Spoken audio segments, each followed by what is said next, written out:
ruhsatlarınızı bırakmadan geçemezsiniz.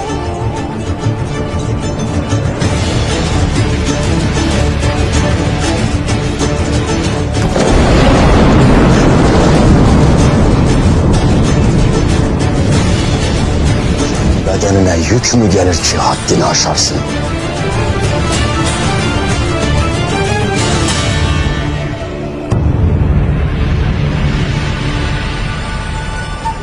Canı bedenine dar değildir. Bizi o kutlu düşe götürecek pusadı.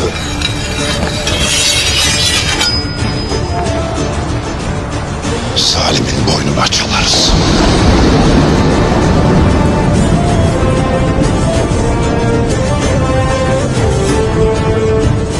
Umarız ki o zalimlerden olmayasın.